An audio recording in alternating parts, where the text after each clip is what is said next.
오늘 하나님 말씀은 신약 성경 베드로후서 제1장입니다. 베드로후서 제1장 신약 성경 384페이지입니다. 1절부터 4절에 있는 말씀까지 제가 봉독해 드립니다. 예수 그리스도의 종이며 사도인 시몬 베드로는 우리 하나님과 구주 예수 그리스도의 의를 힘입어 동일하게 보배로운 믿음을 우리와 함께 받은 자들에게 편지하노니 하나님과 우리 주 예수를 알므로 은혜와 평강이 너희에게 더욱 많을지어다. 그의 신기한 능력으로 생명과 경건에 속한 모든 것을 우리에게 주셨으니 이는 자기의 영광과 덕으로서 우리를 부르신 이를 알므로 말미암음이라.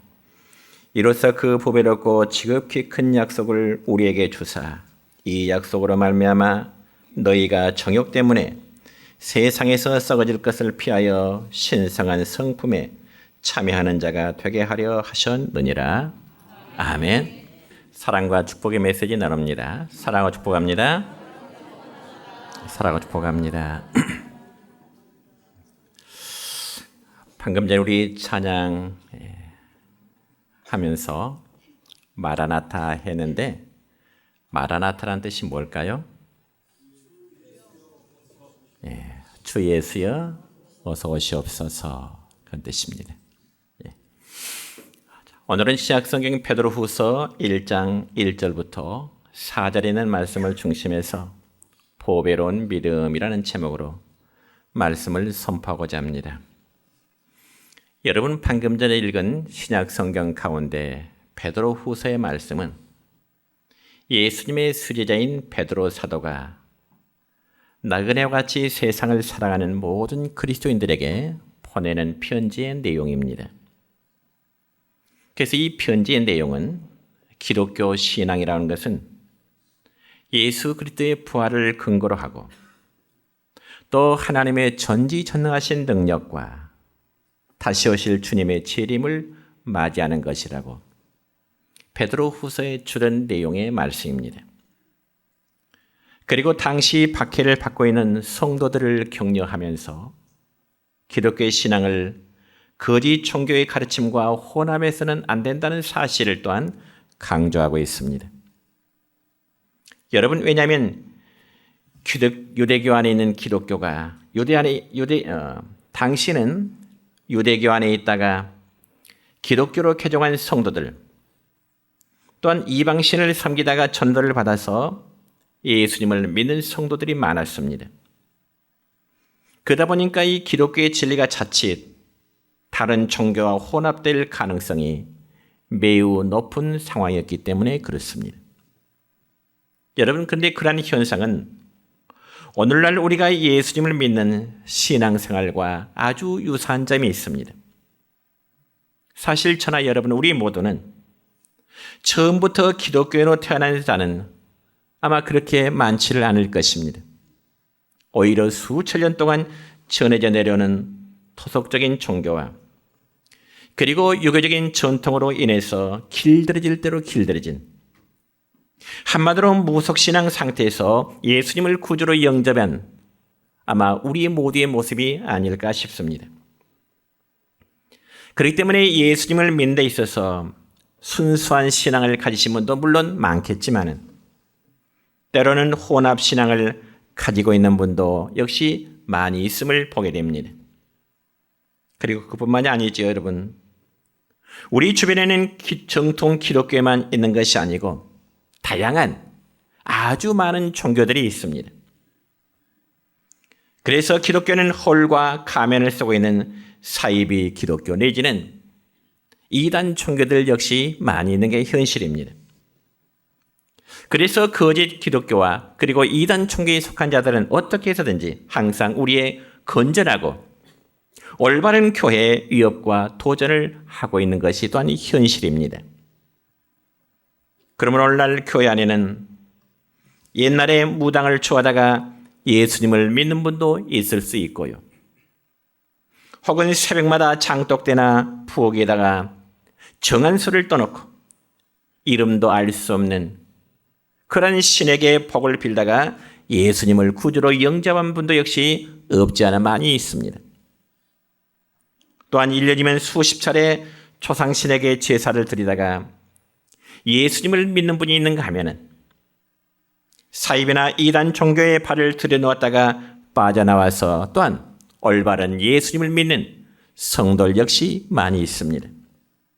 그와 마찬가지로 여러분, 이 베드로 사도는 흩어져 살아가는 모든 성도들에게 과거의 삶, 과거의 모습이 어떠했던지 간에 이제는 하나 앞에 올바른 믿음을 지켜가면서 살아가도록 권면하는 말씀입니다. 어쩌면 이 말씀이 오늘 저와 여러분에게도 주시는 동일한 말씀이 될 줄로 믿습니다. 그러면 여러분, 믿음을 우리가 비유할 때 과연 믿음이 무엇일까요? 믿음을 무엇에 비유할 수 있을까요?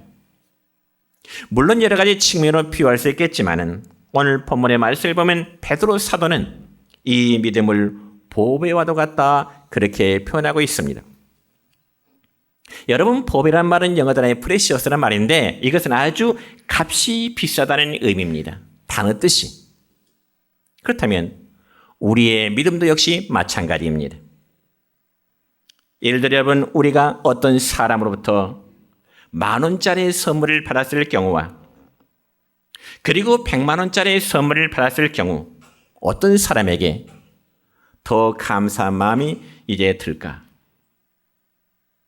물론 선물은 값을 따지 않는 정성이라고 말하지만 맞습니다. 그러나 솔직한 심적으로는 더 값비싼 선물을 준 사람의 정성에 대해서 더 감사함을 느끼게 될 것입니다.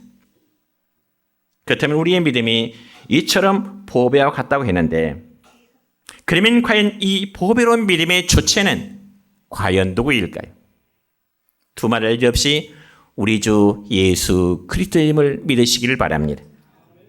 그래서 예수님이 믿음의 보배가 되신다는 말씀은 우리가 구약 성경에 보면 여러 것에 기록되어 있는데 먼저 욥기서 22장 25절의 말씀을 보면 이런 말씀이 기록됩니다.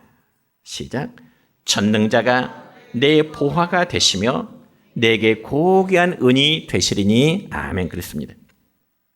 그러니까 이 말씀은 우리가 믿는 바 하나님과 예수님은 우리의 보화가 되시고 그분은 우리의 은이 되신다 그렇게 표현하고 있습니다. 뿐만 아니라 구약성경 학개서 2장 7절의 말씀 보면 하나님과 메시아로 오실 예수 그리스도는 모든 나라의 보배가 되시리라 그렇게 말씀합니다. 그 외에도 여러분 신약성경 가운데 베드로전서 1장 19절의 말씀을 보면 베드로 사도는 예수님의 피를 가리켜서 예수님의 피를 보배로운 피라 그렇게 표현했고 베드로전서 2장 4절의 말씀 보면 예수님을 가리켜서 하나님께 택하심을 받은 보배로운 산돌이라 그렇게 표현하게 되어 있습니다. 뿐만 아니라 오늘 본문 4절의 말씀 보면 하나님의 약속은 보배롭고 지극히 큰 이제 약속이라 그렇게 말씀합니다. 그러므로 예수 그리스도는 그를 믿는 모든 성도들에게 참 보화가 되심을 여러분 믿으시길 바랍니다. 그렇다면 여러분은 이 보배 같은 믿음을 여러분 각자의 믿음을 어떻게 얻으셨습니까? 여러분이 어느 순간에 교회를 다니다 보니까 자연스럽게 보배로운 믿음을 갖게 되었을까요? 그건 아닙니다. 이 점에서 우리가 신약성경 에베소 2장 8절에 보면은 이런 말씀이 있습니다. 시작. 너희는 그 은혜에 의하여 믿음으로 말미암아 구원을 받았으니 이것은 너희에게서 난 것이 아니요 하나님의 선물이라. 아멘. 너무나 귀한 말씀입니다. 우리가 믿음을 보배로운 믿음을 갖게 된 것은 하나님의 은혜로 인해서 믿음으로 말미암아 구원에 이르게 된 것이요. 그래서 이 믿음은 너희에게서 난 것이 아니라 하나님의 무엇이라? 선물이라. 그렇습니다. 우리 각자의 믿음이 은혜의 산물이라는 사실 앞에 우리의 믿음이 보배와 같이 값비싼 것이지만은 하나님께서는 우리에게 그 믿음을 어떻게 해요? 선물로 주셨다고 말씀하고 있습니다. 그래서 여러분, 믿음을 선물로 주셨다는 말씀은 곧 믿음을 공짜로 우리가 얻게 됐다는 말씀입니다.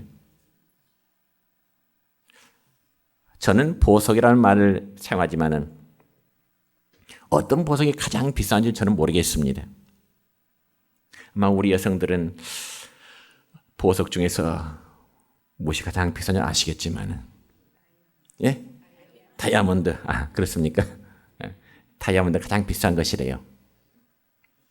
얼마나 나갑니까? 천태만상이겠죠? 네. 그래요.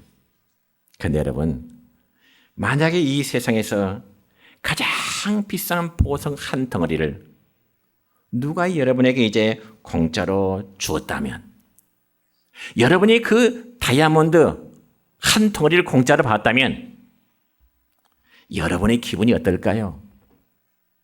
말로 표현할 수가 없겠죠. 그렇다면 여러분이 하나님의 은혜로 믿음을 선물로 받음에 대해서 여러분이 과연 그런 기쁨을 가져보셨을까요? 아니, 보석 한 덩어리를 얻은 기분은 아닐지라도 여러분의 믿음은 여러분 자신이 정말로 보석처럼 여기고 있느냐 하는 것입니다.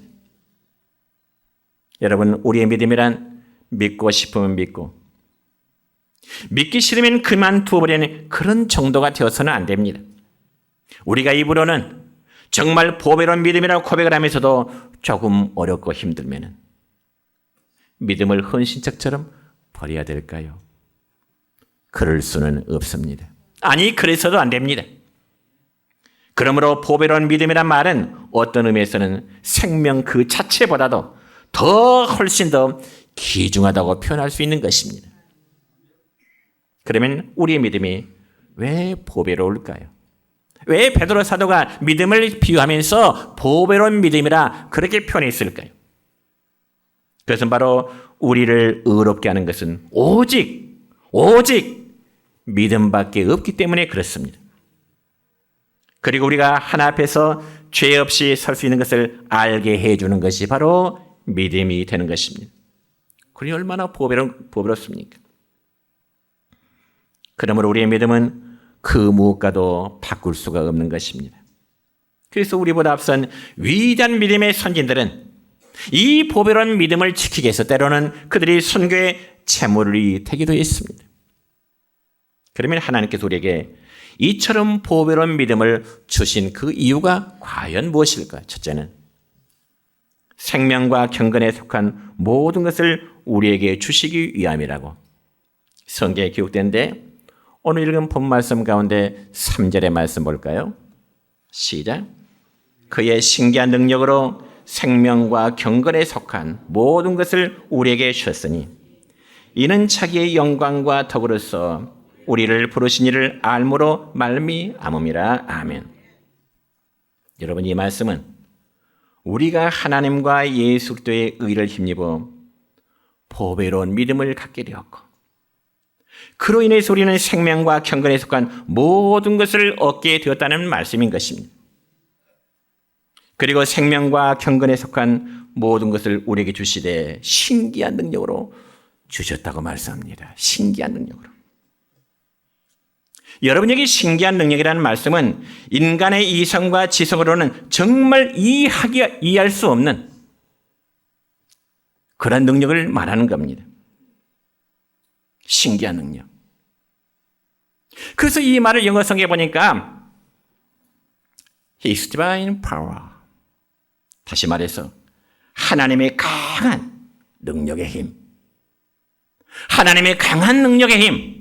이건 인간의 이성과 지성으로 도무지 판단할 수 없고 측량할 수 없는 그런 하나님의 유자신 신기한 능력이 되는 겁니다. 상당히 오래전이지만은 TV에서 초능력을 행하는 사람을 출연시키는 그런 프로그램이 있었습니다. 상당히 오래된 것 같습니다. 그래서 다양한 사람들이 나와서 여러 종류의 이제 초능력을 이제 보이는데, 어떤 사람은 여러분도 기억하실 겁니다. 숟가락을 가지고 있는데 그 숟가락을 어떤 물리적인 힘을 가지 않았음에도 자연스럽게 휘어지는 그런 모습을 보셨을 것입니다. 또 어떤 사람은 상대방이 가지고 있는 카드가 어떤 모양인지에 대해서도 알아맞추는 그런 모습들을 보았을 것입니다. 그런데 그러한 능력은 마술처럼 속임수로 하는 것이 아니고 역시 사실이죠. 그래서 우리는 그와 같은 능력 가진 자들을 그냥 초능력 대단하다 그렇게 이야기합니다. 그러면 그들이 정말 초능력일까요?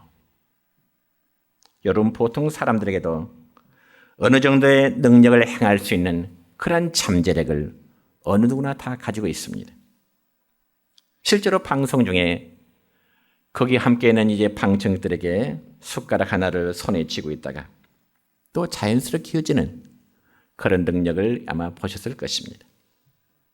그러니까 여러분, 우리 사람에게 주어지는 초능자란 말은 일반인들보다는 좀 더 나은 능력, 그런 자를 우리는 초능력자라 일반적으로 말할 것입니다.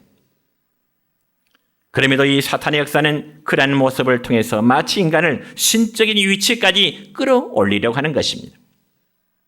그러나 온 우주 만물을 창조하신 창조주 하나님의 신기한 능력과 인간이 가지고 있는 이 조그만 능력을 어떻게 우리가 비교할 수가 있겠습니까? 여러분, 하나님의 신기한 능력을 말한다고 하는 것은 우리의 입술과 글로 다 표현할 수 없는, 한마디로 불가능한 이제 능력이 되는 것입니다.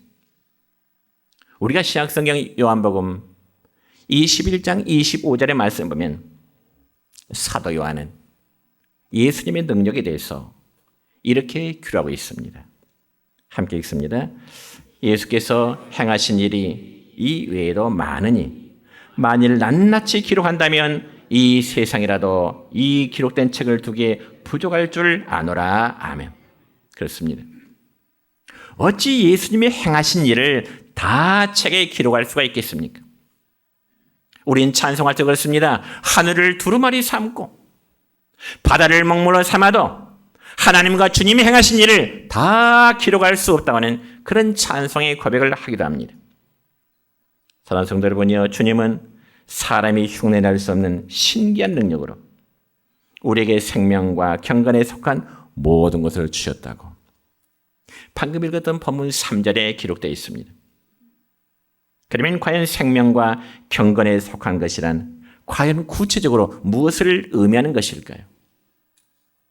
그것은 바로 하나님께서 주신 영원한 생명이요, 영적 생명과 모든 은혜를 가리키는 겁니다. 그래서 그 영적 생명 반드시 그 열매로 나타나기 마련인 것입니다. 여러분, 신약성경 에베소서 2장 1절의 말씀 볼까요? 이런 말씀이 있습니다. 시작. 너희의 허물과 죄로 죽었던 너희를 살리셨도다. 아멘. 너희의 허물과 죄로 죽었던, 저와 여러분이 허물과 죄로 죽었던 우리를 살리셨도다. 그럼 우리가 늘 감사하고 살 수 있는 근거는 바로 하나님과 그리스도의 의를 입어 저와 여러분이 믿음으로 하나님의 자녀가 되는 것이고, 또한 영생과 은혜를 힘입게 되었음을 기뻐하고 즐거워할 수 있는 것임을 여러분 믿으시기를 축원합니다. 그리고 또 한 가지 기억해야 할 것은, 우리가 보배로운 믿음을 갖게 된 것은 하나님과 그리고 예수 그리스도의 의를 힘입을 때 비로소 주어진다는 사실입니다. 그럼 우리는 내게 보배로운 믿음을 주신 하나님께 늘 감사하며 그리고 찬양하며 살아가는 우리 모두의 삶이 되시기를 주님의 이름으로 축원합니다.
번째로 우리가 신성한 성품에 참여한 자가 되기 위함입니다.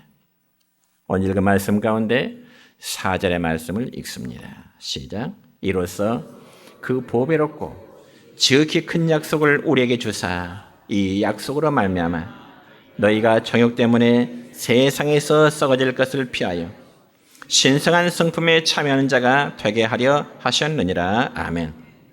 여러분, 하나님께서는 예수 믿는 우리 성도들에게 큰 약속을 허락하시고 그 약속하신 바를 하나님 반드시 이루어내시는 하나님이셨습니다. 그래서 방금 전에 읽은 본문 4절에 보면 보배롭고 지극히 큰 약속이라는 말씀이 있는데, 여러분, 구약의 위대한 약속은 하나님께서 여인의 후손으로 오실 메시아 예수님을 보내주시겠다고 하시는 이 약속이었습니다. 반대로 또한 신약의 유일한 약속은 바로 성령님을 내가 보내주리라 약속하십니다. 그래서 성령께서는 우리에게 오셔서 진리를 우리를 깨우쳐 주시고 우리로 하여금 성결한 삶으로 살아가도록 하는 그런 위대한 일을 하고 계십니다. 또한 우리 성도로 하여금 하나님의 신성한 성품에 참여하는 자가 되도록 우리를 이끄십니다. 오늘 성경에서 말씀하는 이 신성한 성품이란 다른 말로 표현하자면 하나님의 성품을 의미하게 되는 것입니다. 하나님의 성품.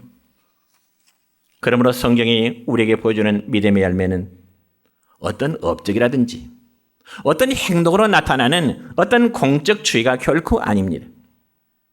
우리가 얼마나 좋은 일을 많이 했느냐, 그리고 착하고 선한 일을 통해서 누구에게 칭찬을 많이 듣고 누구에게 높임을 받았냐 하는 것도 역시 아닙니다.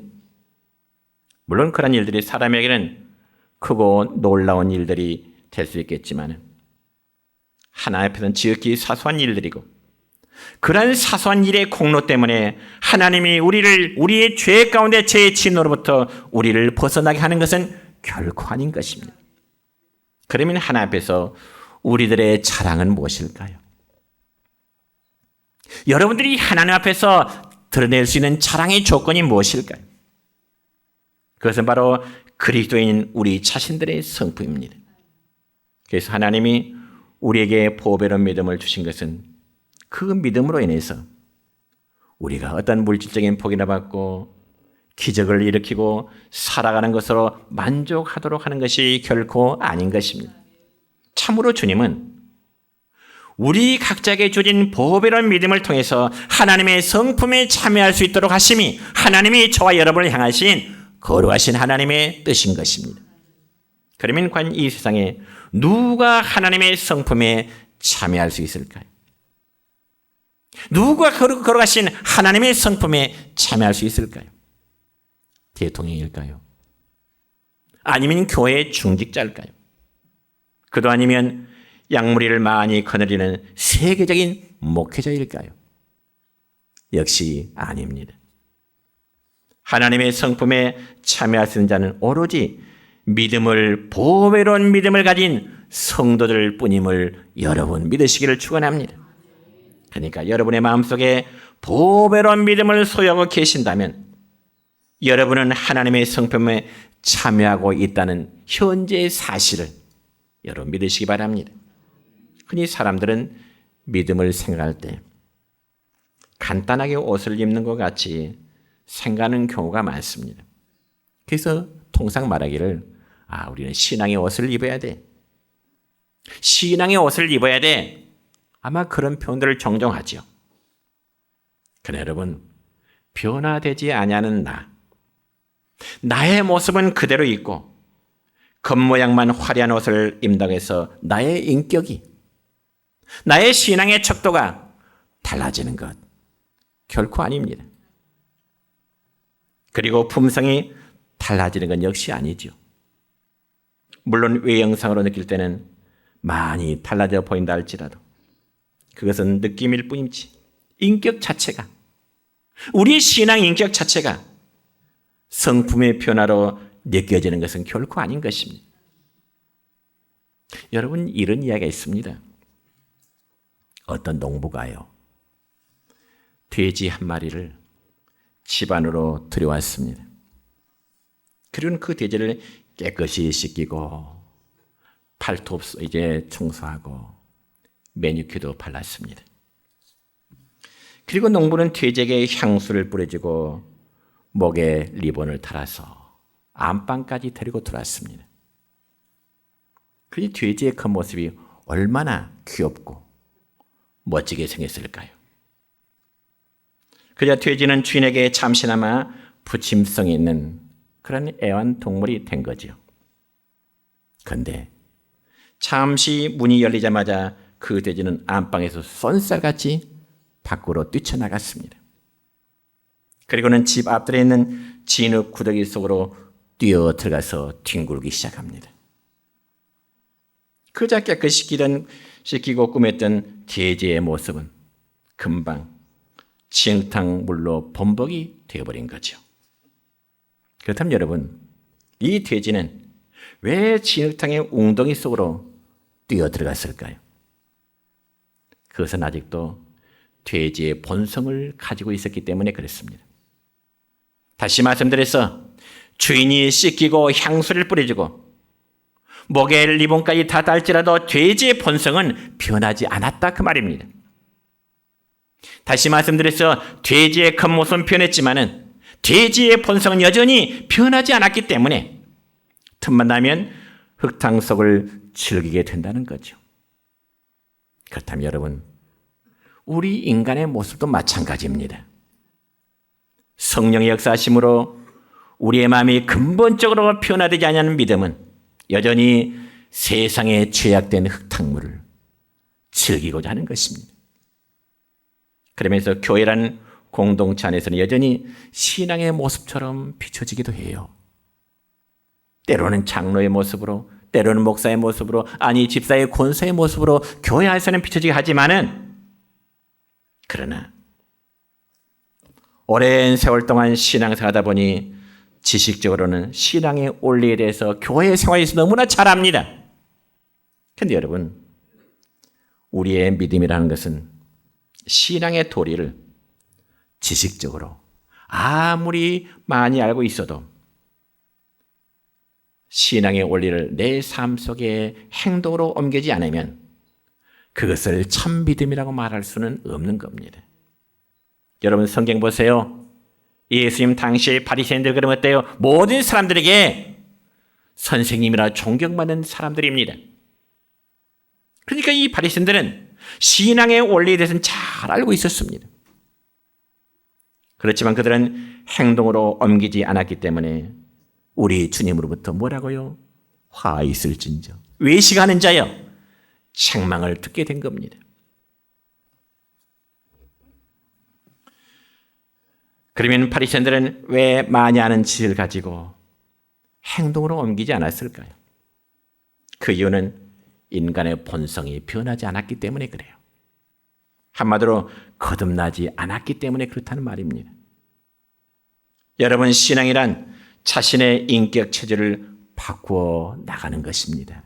저는 그렇게 한번 정의해 보고 싶습니다. 신앙이 뭐냐? 말씀을 들었다면 이제는 자신의 신앙 인격을 말씀으로 체질화시켜 나가야 되는 겁니다. 그래야 우리의 품성이 거룩해질 수 있어요. 성경에 보니까 이 바울은 과거에 살기 등등했을지라도 그가 예수를 만나는 체험을 통해서 겸손할 수 있었고 영혼을 사랑할 수 있는 인격의 변화가 이루어지게 되었던 것입니다. 여러분, 믿음이라는 것은 우리가 말씀을 믿는 가운데 순간적인 결단에 의해서 믿음은 생겨날 수 있어요. 믿음은 우리가 복음을 들을 때 순간적인 마음의 변화로 고백할 때 믿음이 생겨납니다. 그러나 우리 각자의 신앙의 성품의 변화는 상당히 많은 시간이 필요합니다. 여러분, 신약성경 고린도전서 15장 31절의 말씀을 보면은 바울은 이러한 고백을 우리에게 줍니다. 시작. 형제들아, 내가 그리스도 예수 우리 주 안에서 가진 바 너에 대한 나의 자랑을 두고 단언하노니 나는 날마다 죽노라. 여러분, 이 고린도서 15장 31절의 핵심은 바울은 내가 자랑할 게 있다. 그게 뭐냐? 나는 날마다 죽노라. 나는 날마다 죽노라. 날마다 죽어지는 생활, 이것이 바로 죄된 성품이 그리스도 안에서 새롭고 변화되지는 하나의 과정일 줄로 믿습니다. 그래서 여러분 또다시 갈라디아서 2장 20절의 말씀 볼까요? 이런 말씀이 있네요. 시작. 내가 그리스도와 함께 십자가에 못 박혔나니 그런즉 이제는 내가 사는 것이 아니요 오직 내 안에 그리스도께서 사신 것이라. 이제 내가 육체 가운데 사는 것은 나를 사랑하사 나를 위하여 자기 자신을 버리신 하나님의 아들을 믿는 믿음 안에서 사는 것이라. 내가 그리스도와 함께 십자가에 못 박혔다. 여러분 역시도 바울의 이러한 고백을 할 수 있기를 축원합니다. 저는 이 말씀을 묵상할 때마다 내가 그리스도와 함께 십자가에 못 박혔나니 그런즉 이제는 내가 사는 것이 아니요 오직 내 안에 그리스도께서 사신 것이라. 이 말씀이 제게 늘 은혜가 되곤 합니다. 여러분 생각해 보세요. 내가 그리스도와 함께 십자가에 못 박혔다고 하는 것은 자신의 절대적인 부정을 의미합니다. 왜냐하면 자신이 살아서는 거룩하신 하나님의 성품에 참여할 수 없기 때문에 그렇습니다. 참으로 하나님의 백성은 자기 자신이 인생의 주인으로 사는 것이 아니라 우리 속에 그리스도를 주인으로 섬기며 사는 것입니다. 여러분의 주인은 누구신가요? 여러분의 각자의 주인은 누구신가요?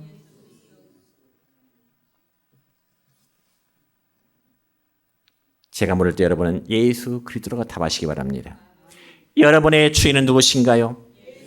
다시 한번 여러분의 주인은 누구신가요? 그렇습니다. 저와 여러분의 삶의 주인은 예수 그리스도이십니다.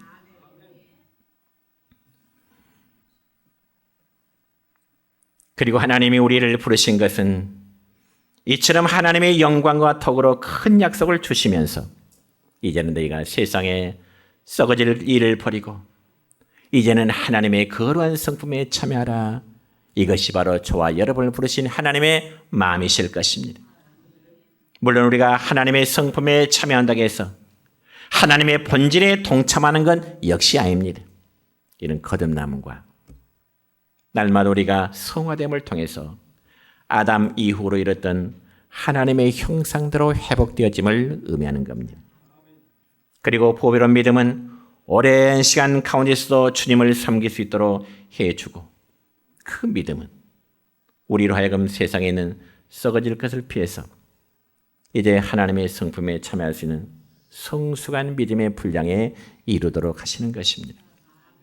마지막으로 성경 한 군데 더 보죠. 에베소서 4장 13절의 말씀입니다. 시작. 우리가 다 하나님의 아들을 믿는 것과 아는 일에 하나가 되어 온전한 사람을 이루어 그리스도의 장성한 분량에 충만한 데까지 이르리니 아멘. 여러분 이 말씀 보면 우리 각자의 믿음이란 성장만 해서는 안 되고 성장한 만큼 어때요? 성숙해지라. 믿음이 성숙해지라. 그러므로 본서의 기록자인 베드로 사도는 기독교 신앙이란 단순하게 믿는다는 차원을 넘어서야 한다는 사실을 또한 지적하고 있습니다. 그리고 진정으로 우리가 하나님의 성품에 참여할 만한 보배로운 믿음을 조금이라도 가지고 있기만 하면 하나님의 역사는 일어나고 능력은 우리의 삶 속에 나타날 줄 믿습니다. 자, 이제 말씀 뵙습니다. 예수 그리스도의 마음인 온유함과 겸손을 배우는 가운데 우리 각자는 믿음을 더욱 굳건히 세워나가야 할 것입니다. 그리고 날마다 하나님의 형상대로 회복되어지는 여러분 각자의 믿음이 되시기를 우리 주님의 이름으로 축원합니다.